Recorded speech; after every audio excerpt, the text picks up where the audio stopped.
Last lectures में हम carbohydrates में मोनोसेकेराइड्स के बारे में कंप्लीट स्टडी कर चुके हैं। और next topic is disaccharides. Disaccharides क्या होते हैं, जैसे कि नेम ही सजेस्ट कर रहा है। और शुरू में जहाँ हमने सेकेराइड्स की क्लासिफिकेशन या कार्बोहाइड्रेट्स की क्लासिफिकेशन की थी, वहाँ पे भी बताया था कि जब हम कार्बोहाइड्रेट्स को हाइड्रोलिसिस करते हैं तो अपॉन हाइड्रोलिसिस उनका कैसा बिहेव होता है, उसी बेसिस पे हमने कार्बोहाइड्रेट को क्लासीफाई किया था। Monosaccharides, disaccharides, trisaccharides, polysaccharides extra. तो डाइसेकेराइड्स क्या होते हैं? डाइसेकेराइड्स वो कार्बोहाइड्रेट्स और सेकेराइड्स होते हैं which upon hydrolysis yields two monosaccharides unit, यानी कि आपस में जो दो मोनोसेकेराइड्स यूनिट लिंक्ड होती है बाय ग्लाइकोसिडिक लिंकेज, तब वहाँ पे डाइसेकेराइड्स बनता है। और डाइसेकेराइड्स के क्या होते हैं कि जब हम एसिड या फिर एंजाइम के प्रेजेंस में हाइड्रोलिसिस करते हैं तो वो दोनों कॉन्स्टिट्यूएंट्स मोनोसेकेराइड्स है विच आर यूजुअली हेक्सोसिस। अब डाइसेकेराइड्स है, उनकी प्रॉपर्टीज़ कैसी होती है? नॉर्मली क्रिस्टलाइन होते हैं कैरेक्टर में, वाटर सॉल्युबल सॉलिड्स होते हैं, रिड्यूसिंग हो भी सकते हैं, नॉन रिड्यूसिंग भी हो सकते हैं। रिड्यूसिंग एंड नॉन रिड्यूसिंग हम आने वाले लेक्चर्स में डिस्कस करेंगे डिटेल में। अभी आप बस यही ध्यान रखो कि रिड्यूसिंग एंड नॉन रिड्यूसिंग कौन से हैं। हमारे सिलेबस में है कि हम डाइसेकेराइड्स जो है वो तीन डिस्कस करेंगे, सुक्रोज, माल्टोज एंड लैक्टोज। तो disaccharides which are made up of two monosaccharides unit और which upon hydrolysis gives two monosaccharides units. तो सबसे पहले हम डिस्कस करते हैं सुक्रोज। सुक्रोज को हम केन शुगर या फिर टेबल शुगर भी बोलते हैं। टेबल शुगर जो हम घरों में यूज़ करते हैं, चीनी एक तरह से, वो क्या है? वो सुक्रोज। तो cane sugar, normally cane sugar क्यों बोलते हैं? क्योंकि शुगर केन गन्ना जो है उसमें अप्रोक्सीमेटली 15 to 20% सुक्रोज मिलता है। वहाँ से हमें शुगर बीट से हमें 10 to 17% सुक्रोज मिलता है। तो सुक्रोज का जो मेजर सोर्स है वो क्या है? Sugar cane. मॉलिक्यूलर फॉर्मूला क्या होता है सुक्रोज का? C12H22O11। और नॉर्मली प्रॉपर्टीज़ इसकी क्या ऑब्जर्व की गई कि सुक्रोज जो है वो वाइट कलरलेस क्रिस्टलाइन सॉलिड होता है, having melting point approximately 453 kelvin, और which is soluble in water, यानी कि वाटर पोलर सॉल्वेंट में तो सॉल्यूबल होगा, बट अल्कोहल एंड ईथर में क्या होगा? इनसॉल्यूबल। और एक्चुअल में इनकी जब ऑप्टिकल बिहेवियर देखा गया तो ये क्या था? Dextro rotatory, having a specific angle rotation था, वो 66.5 डिग्री था। थर्ड कैटेगरी में क्या है कि जब शुगर को हीट किया गया, सुक्रोज को अबव इट्स मेल्टिंग पॉइंट, तो वाटर का लॉस हुआ, और वाटर का लॉस होते ही एक ब्राउन कलर का मास मिलता है जिसे हम कैरामेल बोलते हैं। और अब और ज़्यादा अगर हम हीट करते हैं फर्दर तो एक बर्न शुगर जैसी स्मेल आती है और चेयरिंग होती है। जैसे नॉर्मली घरों में कभी आपने चीनी अगर किसी तरह से जल जाती है तो एक अलग सी पर्टिकुलर स्मेल होती है बर्न शुगर जैसी। क्लियर है? फोर्थ है कि जब हम हाइड्रोलाइज करते हैं सुक्रोज का, तो हाइड्रोलिसिस अगर हम डाइल्यूट एसिड या फिर एंजाइमेटिक हाइड्रोलिसिक इन्वर्टेज की प्रेजेंस में हाइड्रोलाइज करते हैं तो सुक्रोज है वो 2 मोनोसेकेराइड्स यूनिट्स, यानी कि इसमें ब्रेकआउट हाइड्रोलाइज्ड हो जाता है ग्लूकोज एंड फ्रक्टोज। ग्लूकोज और फ्रक्टोज है दोनों क्या है? इक्वल अमाउंट में बनते हैं। यहाँ पे इक्वल अमाउंट में बनते हैं। अब सुक्रोज हमने देखा कि एक्चुअल सिर्फ सुक्रोज था जब वो डेक्स्ट्रो रोटेटरी है, लेकिन जब ब्रेक हो गया, और ग्लूकोज हम पढ़ चुके हैं ग्लूकोज डेक्स्ट्रो रोटेटरी होता है, बट फ्रक्टोज है वो लीवो रोटेटरी होता है। लेकिन एक्चुअल में आप देखो इसका स्पेसिफिक एंगल ऑफ रोटेशन कितना है? 52.5, और इसका 92 इन लेफ्ट डायरेक्शन। तो ओवरऑल जो रिजल्ट होता है वो कैसा होता है? सॉल्यूशन का लीवो रोटेटरी होता है।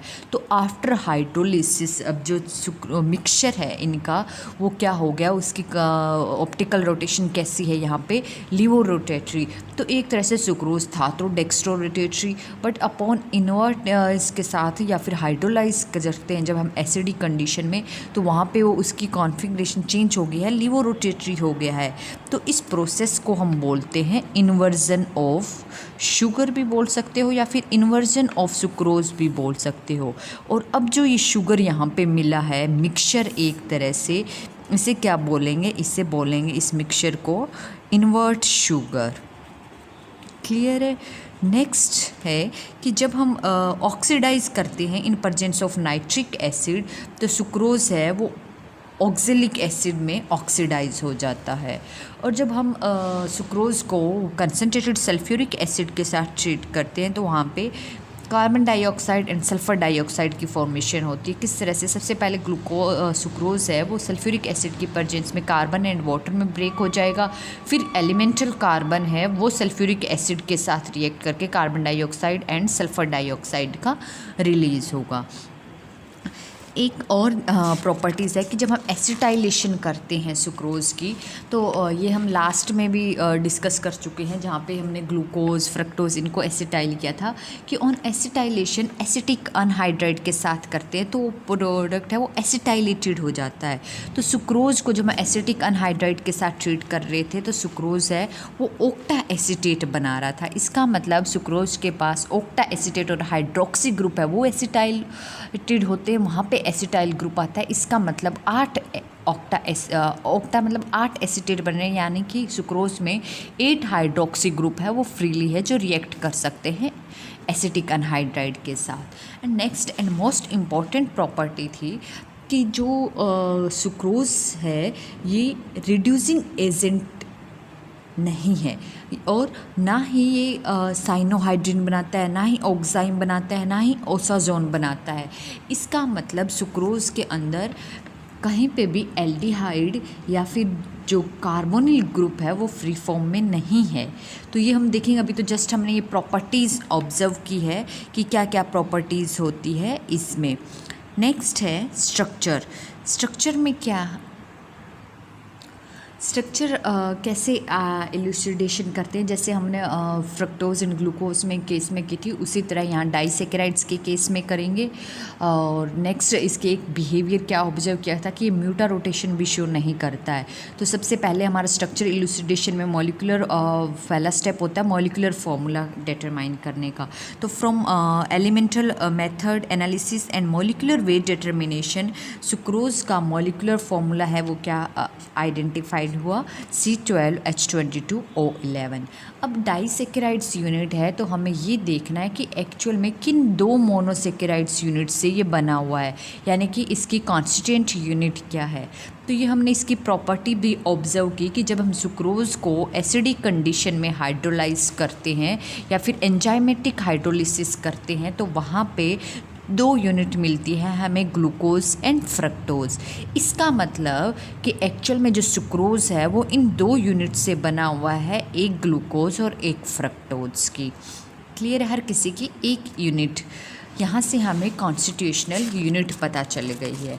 नेक्स्ट हमें देखना है कि लिंकेज ऑफ कॉन्स्टिट्यूएंट्स यूनिट्स, यानी कि ये आपस में जो ग्लूकोज एंड फ्रक्टोज है ये किस तरह से लिंक्ड होते हैं सुक्रोज के अंदर। तो ये कैसे पता चलेगा? अब हमने अभी प्रॉपर्टी डिस्कस की कि ये रिड्यूसिंग शुगर नहीं है, यानी कि ना ही तो सुक्रोज जो है वो टॉलरेंस रिएजेंट या फिर फेलिंग सॉल्यूशन को रिड्यूस नहीं करता है, ना ही ओसाजोन बनाता है, ना हाइड्रोजन साइनाइड के साथ रिएक्ट करके साइनोहाइड्रिन ऑक्साइन कुछ नहीं बनाता है। इसका मतलब एल्डिहाइड या फिर कीटोनिक जो कार्बोनिल ग्रुप की रिएक्शन है उसमें से एक भी रिएक्शन ये सुक्रोज शो नहीं करता है। तो इससे ये कंफर्म हुआ, जबकि ग्लूकोज एंड फ्रक्टोज अलग अलग तो शो कर रहे थे कुछ रिएक्शन, तो एल्डिहाइड और कीटोन्स की यानी कि कार्बोनिल ग्रुप्स की कुछ रिएक्शन जैसे ओसाजोन बना रहे थे, ऑक्साइन बना रहे थे, साइनोहाइड्रिन बना रहे थे, लेकिन सुक्रोज के अंदर वो इस तरह से लिंक्ड है आपस में कि उन दोनों के पास ही कार्बोनिल ग्रुप है वो फ्री नहीं है, यानी कि आपस में लिंक्ड है। तो लिंक्ड कहाँ से है? यहाँ से ये कंफर्म हुआ कि ग्लूकोज एंड फ्रक्टोज जैसे इंडिविजुअली एग्जिस्ट करते हैं ऐसे एग्जिस्ट नहीं करते हैं सुक्रोज में, बल्कि उन दोनों के कार्बोनिल ग्रुप है वो आपस में लिंक्ड है। अब कार्बोनिल ग्रुप कहाँ है? जो ग्लूकोज में उस पर तो फर्स्ट पोजीशन पे होता है C1 कार्बन जो एनोमेरिक कार्बन है, और फ्रक्टोज के केस में जो कीटो ग्रुप होता है वो सेकंड कार्बन पे है। तो यानी कि ये दोनों से आपस में कनेक्टेड है, इन कार्बन की लिंकेज है। तो यहाँ से लिंकेज हमें कॉन्स्टिट्यूएंट्स यूनिट्स क्या मिली, कौन सी पॉसिबल है? पॉसिबल है दोनों कॉन्स्टिट्यूट ग्लूकोज एंड फ्रक्टोज इस तरह से ग्लाइकोसिडिक लिंकेज से कनेक्टेड है कि ग्लूकोज का तो C1 होना चाहिए और फ्रक्टोज है उसका C2 होना चाहिए इन्वॉल्व। और ये देखा गया कि सुक्रोज की कौन सी फॉर्म लेनी है हमें, ग्लूकोज की पायरानोज फॉर्म और फ्रक्टोज की फ्यूरेनोज फॉर्म या फ्यूरेनोज रिंग, यानी कि 5 मेंबर्ड।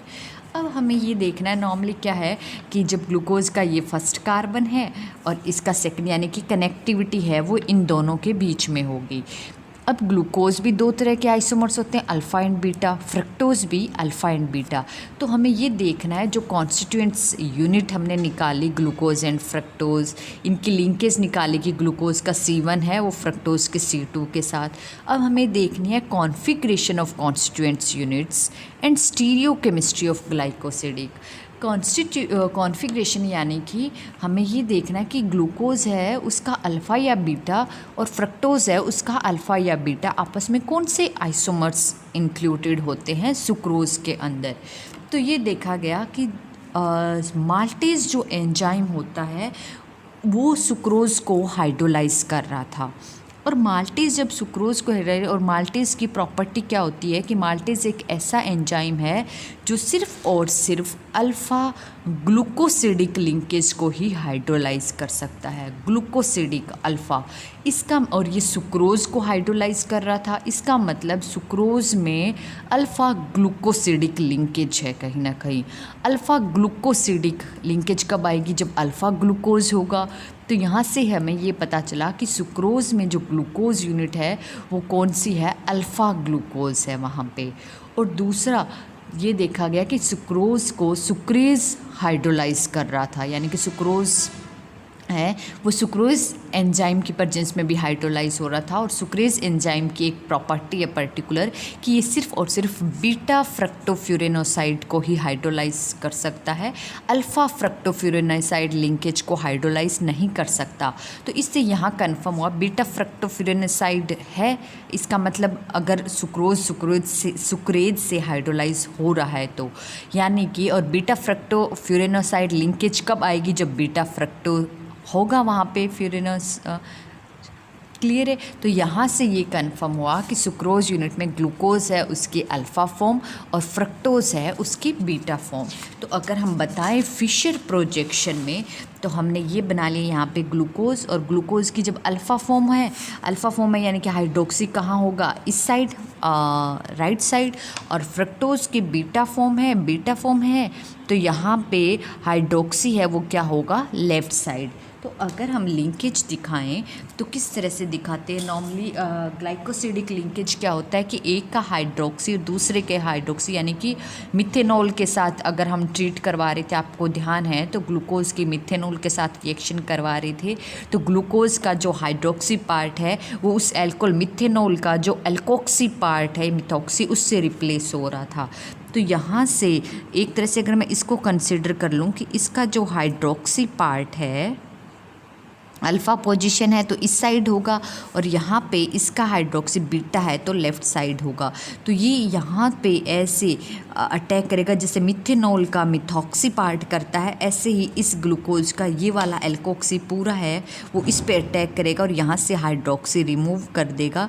तो लिंकेज है वो कैसी हो जाएगी, इस तरह से हो जाएगी फिशर प्रोजेक्शन में। तो यहाँ पे अगर ये वाली लिंकेज कौन सी है, अल्फ़ा फॉर्म है, तो ये अल्फ़ा ग्लाइकोसिडिक लिंकेज है, और इधर से इसकी बीटा फॉर्म है तो ये वाला कौन सा आ जाएगा यहाँ पे, बीटा फॉर्म। क्लियर है।